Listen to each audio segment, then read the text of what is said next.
how do you explain when things don't go as we assume? Or better, how do you explain when others are able to achieve things that seem to defy all of the assumptions? For example, why is Apple so innovative? Year after year after year after year, they're more innovative than all their competition. And yet, they're just a computer company. They're just like everyone else. They have the same access to the same talent, the same agencies, the same consultants, the same media. Then why is it that they seem to have something different? Why is it that Martin Luther King led the civil rights movement? He wasn't the only man who suffered in a pre-civil rights America, and he certainly wasn't the only great orator of the day. Why him? And why is it that the Wright brothers were able to figure out controlled powered manned flight when there were certainly other teams who were better qualified, better funded, and they didn't achieve powered manned flight, and the Wright brothers beat them to it?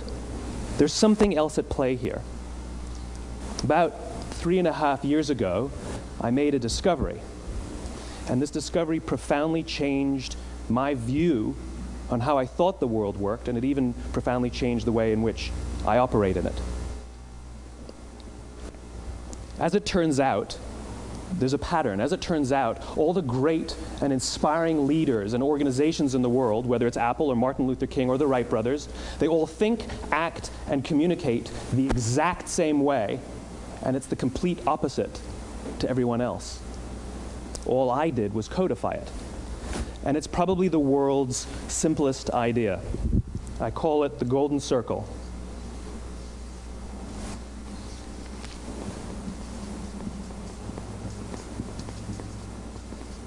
Why, how, what? This little idea explains why some organizations and some leaders are able to inspire where others aren't. Let me define the terms really quickly. Every single person, every single organization on the planet knows what they do, 100%. Some know how they do it, whether you call it your differentiating value proposition or your proprietary process or your USP. But very, very few people or organizations know why they do what they do. And by why, I don't mean to make a profit. That's a result. It's always a result. By why, I mean what's your purpose? What's your cause? What's your belief? Why does your organization exist? Why do you get out of bed in the morning? And why should anyone care?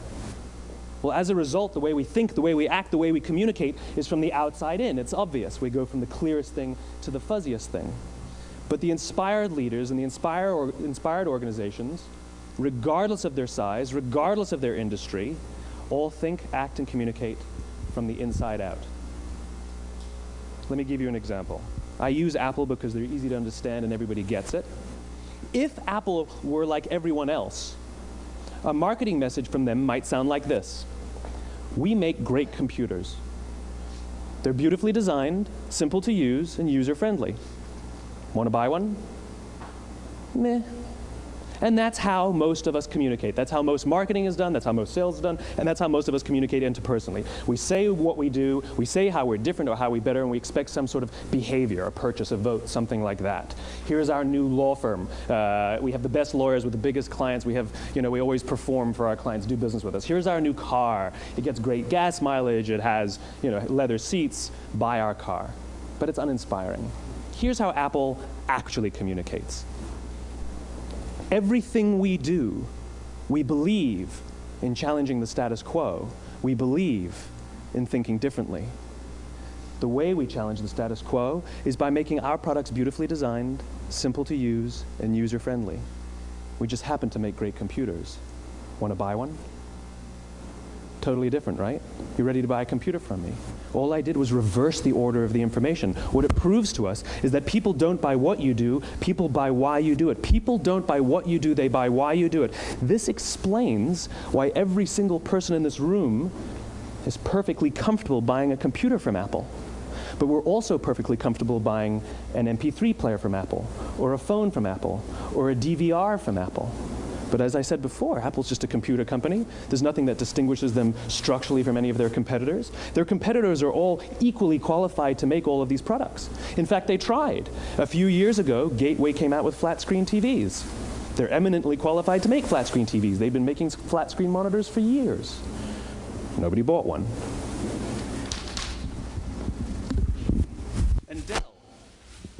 Dell came out with MP3 players and PDAs. And they make great quality products, and they can make perfectly well-designed products, and nobody bought one. In fact, talking about it now, we can't even imagine buying an MP3 player from Dell. Why would you buy an MP3 player from a computer company? But we do it every day. People don't buy what you do, they buy why you do it. The goal is not to do business with everybody who needs what you have. The goal is to do business with people who believe what you believe. But if you don't know why you do what you do, and people respond to why you do what you do, then how will you ever get people to vote for you or buy something from you, or more importantly, be loyal and want to be a part of what it is that you do? Again, the goal is not just to sell people who need what you have. The goal is to sell to people who believe what you believe. The goal is not just to hire people who need a job. It's to hire people who believe what you believe. I always say that, there's, if you hire people just because they can do a job, they'll work for your money. But if you hire people who believe what you believe, they work for you with blood and sweat and tears. And nowhere else is there a better example of this than with the Wright brothers. Most people don't know about Samuel Pierpont Langley. And back in the early 20th century, the pursuit of powered man flight was like the dot-com of the day. Everybody was trying it. And Samuel Pierpont Langley had what we assume to be the recipe for success. I mean, even now, you ask people, why did your product or why did your company fail? And people always give you the same permutation of the same three things. Undercapitalized, the wrong people, bad market conditions. It's always the same three things. So let's explore that.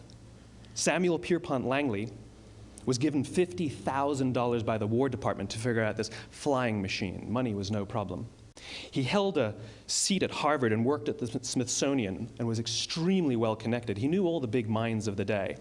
He hired the best minds money could find, and the market conditions were fantastic. The New York Times followed him around everywhere, and everyone was rooting for Langley. And how come we've never heard of Samuel Pierpont Langley?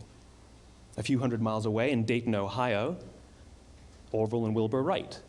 They had none of what we consider to be the recipe for success. They had no money. They paid for their dream with the proceeds from their bicycle shop. Not a single person on the Wright brothers' team had a college education, not even Orville or Wilbur. And the New York Times followed them around nowhere. The difference was Orville and Wilbur were driven by a cause, by a purpose, by a belief. They believed that if they could figure out this flying machine, it'll change the course of the world. Samuel Pierpont Langley was different. He wanted to be rich, and he wanted to be famous. He was in pursuit of the result. He was in pursuit of the riches. And lo and behold, look what happened. The people who believed in the Wright brothers' dream worked with them with blood and sweat and tears. The others just worked for the paycheck. And they tell stories of how every time the Wright brothers went out, they would have to take 5 sets of parts because that's how many times they would crash before they came in for supper. And eventually, on December 17th, 1903, the Wright brothers took flight. And no one was there to even experience it. We found out about it a few days later.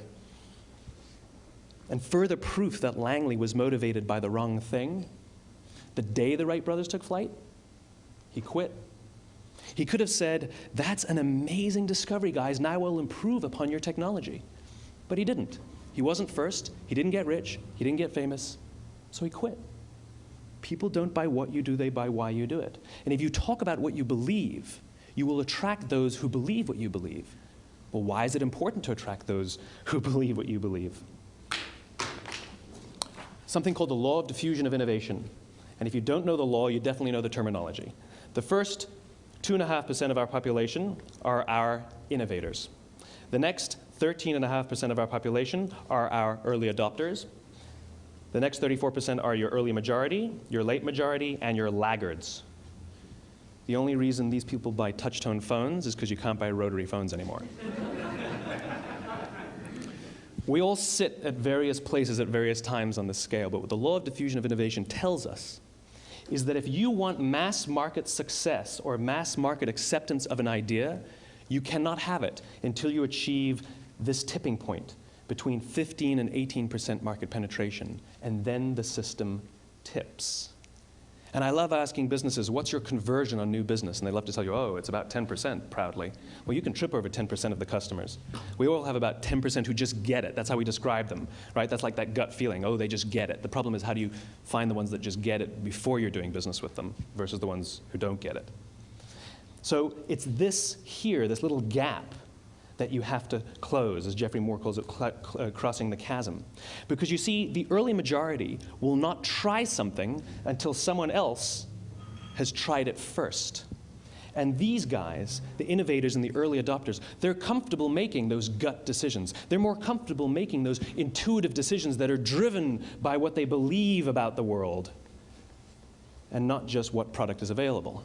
These are the people who stood online for 6 hours to buy an iPhone when they first came out, when you could have just walked into the store the next week and bought one off the shelf. These are the people who spent $40,000 on flat-screen TVs when they first came out, even though the technology was substandard. And by the way, they didn't do it because the technology was so great.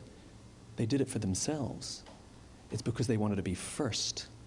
People don't buy what you do, they buy why you do it. And what you do simply proves what you believe. In fact, people will do the things that prove what they believe.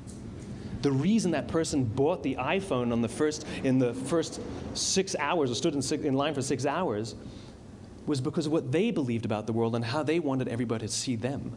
They were first. People don't buy what you do, they buy why you do it. So let me give you a famous example, a famous failure and a famous success of the law of diffusion of innovation. First, the famous failure. It's a commercial example. As we said before a second ago, the recipe for success is money and the right people and the right marketing conditions, right? You should have success then. Look at TiVo. From the time TiVo came out about 8 or 9 years ago to this current day, they are the single highest quality product on the market. Hands down, there is no dispute. They were extremely well funded. Market conditions were fantastic. I mean, we use TiVo as a verb. I TiVo stuff on my piece of junk Time Warner DVR all the time. But TiVo is a commercial failure. They've never made money. And when they went IPO, their stock was at about $30 or $40 and then plummeted, and it's never traded above 10. In fact, I don't think it's even traded above 6, except for a couple of little spikes. Because you see, when TiVo launched their product, they told us all what they had. They said, we have a product that pauses live TV, skips commercials, rewinds live TV, and memorizes your viewing habits without you even asking. And the cynical majority said, we don't believe you, we don't need it, we don't like it, you're scaring us. What if they had said, if you're the kind of person who likes to have total control over every aspect of your life, boy, do we have a product for you. It pauses live TV, skips commercials, memorizes your viewing habits, etc., etc. People don't buy what you do, they buy why you do it, and what you do simply serves as the proof of what you believe. Now let me give you a successful example of the law of diffusion of innovation. In the summer of 1963, 250,000 people showed up on the Mall in Washington to hear Dr. King speak. They sent out no invitations, and there was no website to check the date. How do you do that? Well, Dr. King wasn't the only man in America who was a great orator. He wasn't the only man in America who suffered in a pre-civil rights America. In fact, some of his ideas were bad, but he had a gift. He didn't go around telling people what needed to change in America. He went around and told people what he believed. I believe, I believe, I believe, he told people. And people who believed what he believed took his cause and they made it their own, and they told people. And some of those people created structures to get the word out to even more people. And lo and behold, 250,000 people showed up on the right day, on the right time to hear him speak. How many of them showed up for him? 0. They showed up for themselves. It's what they believed about America that got them to travel on a bus for 8 hours to stand in the sun in Washington in the middle of August. It's what they believed, and it wasn't about black versus white. 25% of the audience was white. Dr. King believed that there were 2 types of laws in this world, those that are made by a higher authority and those that are made by man. And not until all the laws that are made by man are consistent with the laws that are made by the higher authority, will we live in a just world? It just so happens that the civil rights movement was the perfect thing to help him bring his cause to life. We followed him not for him, but for ourselves. And by the way, he gave the I have a dream speech, not the I have a plan speech. Listen to politicians now with their comprehensive 12-point plans. They're not inspiring anybody. Because there are leaders and there are those who lead. Leaders hold a position of power or authority, but those who lead inspire us. Whether they're individuals or organizations, we follow those who lead not because we have to, but because we want to. We follow those who lead not for them, but for ourselves. And it's those who start with why that have the ability to inspire those around them or find others who inspire them. Thank you very much. 34歳になったキングは全米に黒人の平等な権利を訴える大集会を呼びかけた。その日キングの前に集まった観衆は25万人。その中には6万人の白人も含まれていた。I have a dream that one day on the red hills of Georgia, the sons of former slaves and the sons of former slave owners will they be able to sit down together at the table of brotherhood. I have a dream. My four little children will one day live in a nation where they will not be judged by the color of their skin, but by the content of their character. I have a dream today. We will be able to speed up that day when all of God's children, black men and white men, Jews and Gentiles, Protestants and Catholics,